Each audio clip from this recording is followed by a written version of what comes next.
Hey guys, Rick Stone here from our Stoney Acres and the Online Gardening School. Welcome to our Friday gardening tip, where I try and give you a valuable gardening tip to help you grow more of your own food in your backyard garden.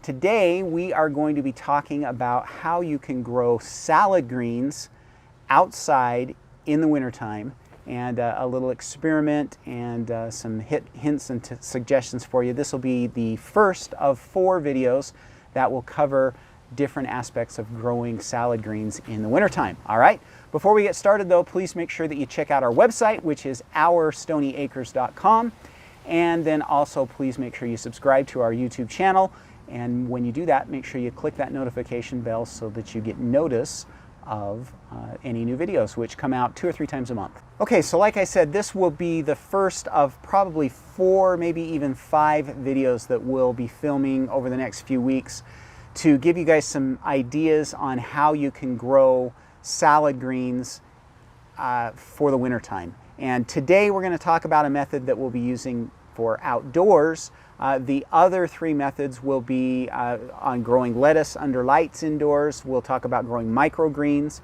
and then we're going to talk about growing sprouts. And then we'll kind of do a roundup video.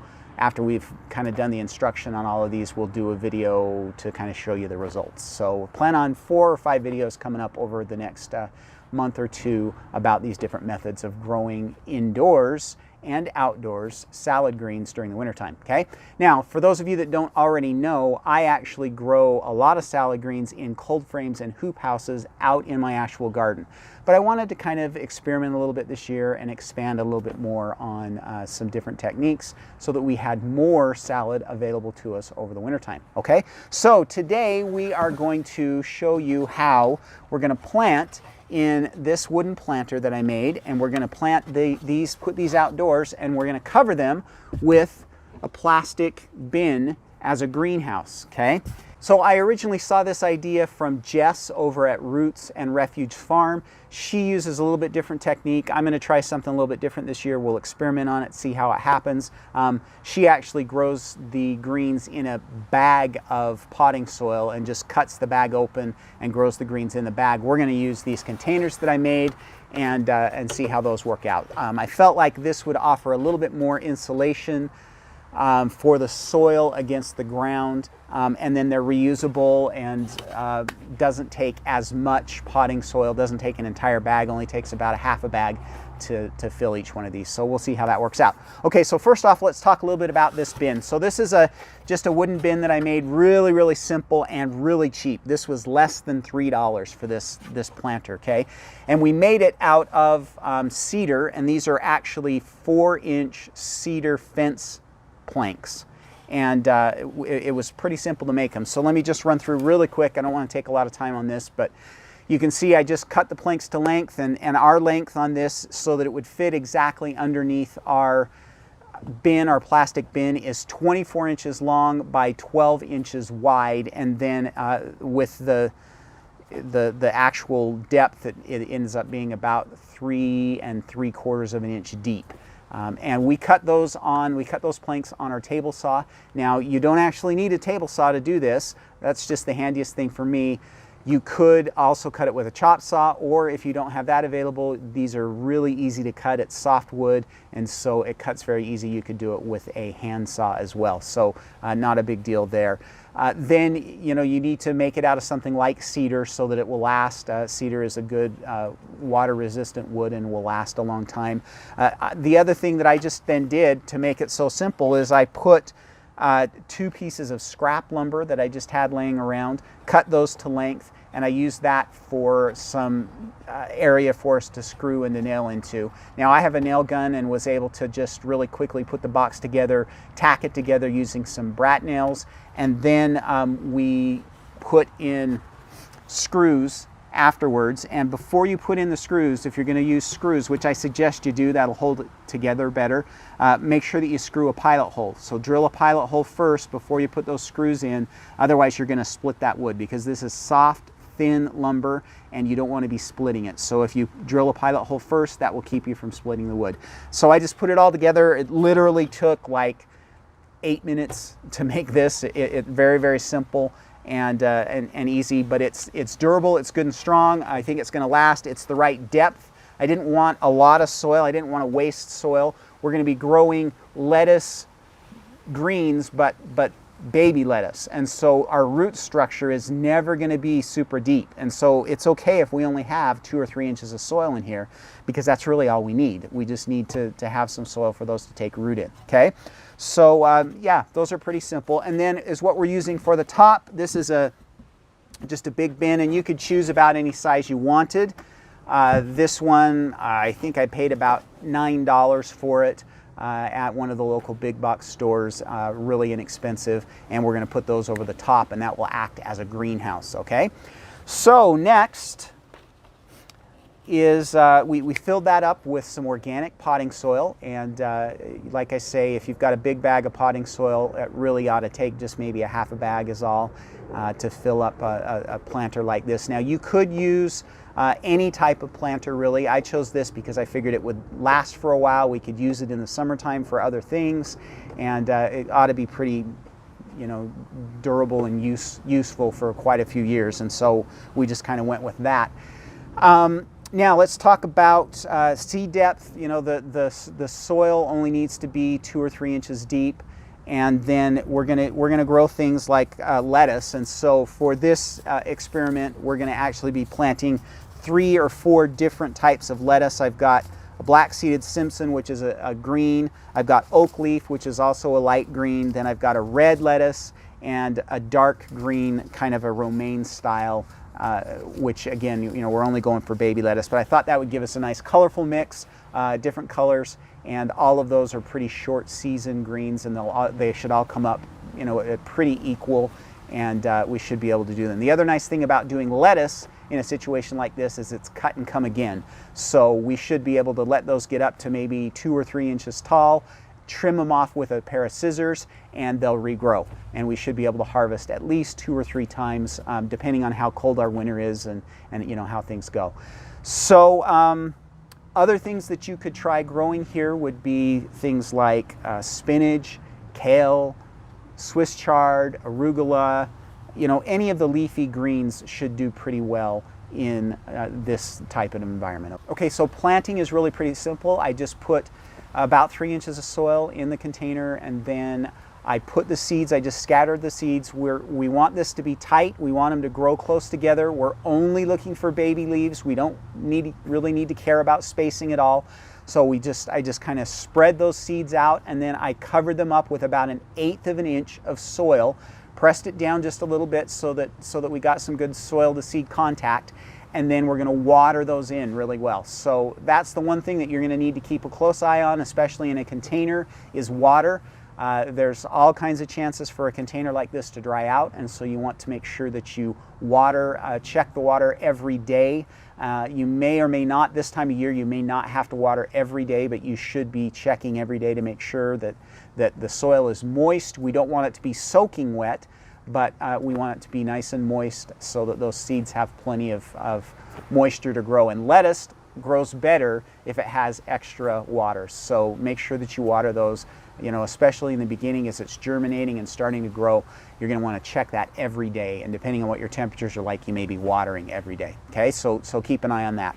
Now let's talk about where we're going to locate these. So we want to put these containers somewhere that's protected from the elements as much as possible, and is nice and warm and nice and sunny, as much sun and as much warmth as we can get, because we are going to be growing in the winter time. So I would suggest on the south side of a building. That will give you some protection from the elements, and will also then give you the added warmth of the sun hitting the south side of that building should help to do that. So in our case, we're actually going to put both of the planters that we're doing this year here right outside our back door, and this is actually underneath, if you look here in the video, it's actually underneath the overhang of the bay window for our master bedroom. And so that actually, it doesn't shade from the sun, because especially in the wintertime, the sun is at such an angle that there's no shade from that, there's no shadow at all. But the one thing that it does shade from is snow. So because it's up against the house, it's underneath that that knockout, plus it's underneath the eaves. This area doesn't get a lot of snow. So we may have 8 inches of snow in the yard, and we might only have an inch or 2 in this area here because of that overhang and protection. So this is a good protected area. And then the other nice thing about it is that we get a good reflection off the house. And so our house is a nice light gray color. That means that there's some light reflection. It gives us some added light and added benefit there as well, because we need, again, it's wintertime, we need as much light and as much warmth as we can to keep these things growing. Okay, and then we're just going to put the lid over the top once the weather has cooled down enough that you don't have to worry about burning things. So that's the other thing that you need to keep in mind. Inside this little mini greenhouse that we're creating, on a day that's like 70 degrees, it could easily get 90 or 95 degrees inside that container. So a 70 degree day, we don't want the lid on. So if you are getting up and going to work in the morning and you know that it's going to be 70, 75 degrees that day, take the lid off. Don't leave it on during the daytime. Put it back on at night. Then once your temperatures drop and they're down in the 40s and the 50s, then you can leave that lid on all the time. Of course, you know, if you ever have a frosty night, you want to make sure you put that lid on. But early in the season, you may actually be able to leave the lid off night and day until things really start to cool down a little bit. And then we're going to try and protect these as much as we can. Lettuce is fairly hardy, but the more protection that we can give it from that cold, the better. So get it up and get it growing, and then you know, get it protected with that greenhouse. And this bin will work really, really well as a greenhouse. It's sealed up close to the ground and is in good shape. Now that's one other thing that I did want to point out. You want to make sure that you place this somewhere where it's in contact with the ground. So either cement or ground, because you don't want to put it on a table, you don't want to put it on like a wooden deck or something like that, because there will be air circulation underneath your planter, and that will cause, when it starts to really get cold, that will cause the soil inside your planter to freeze faster. That'll stop the growth and probably kill your plants. So put it on the ground or put it on cement somewhere, again, where it's nice and warm and sunny. Okay, and then you know, we should 6-8 weeks we should start to be able to harvest. Now keep in mind, lettuce grows slower in the fall because there's not as much sunlight. So you know, a lettuce that may take 30 to 45 days to mature in the spring is not going to grow that fast in the fall. So plan on a little extra time. I would suggest that you start this process anywhere from 2 to 6 weeks before your first frost of the year. That's a good kind of time. You still got plenty of sunlight for those leafy greens to get growing. We're doing ours in late September. We're right at that about 2-week mark before our first frost. And so I think that's a pretty good time. Maybe next year I might try it a little earlier. We'll see what happens. But if you've got, you know, a good solid 4 to 6 weeks of frost-free weather, that will really help as well. And then you're just gonna, you know, let it grow and see what happens. And it'll be different in every area. I think that if you are in like a zone 6 or a zone 7, this should work pretty well. And you probably want to start sometime in September in those zones. If you live in zones 3, 4, and 5, you may want to start a little sooner than that. Maybe you know, towards the middle to the end of August is when you would want to start these.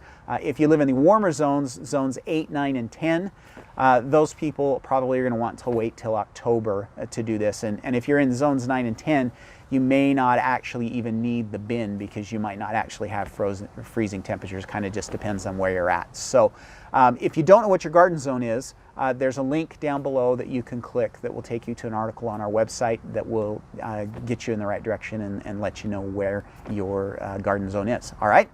So I think that's all I have for you. We're going to try this experiment, see how it works. I'm kind of excited. I've never tried this particular method. I have grown lettuce indoors in the wintertime, but I've never grown it outdoors like this without a cold frame. So we'll see how it happens and how things go.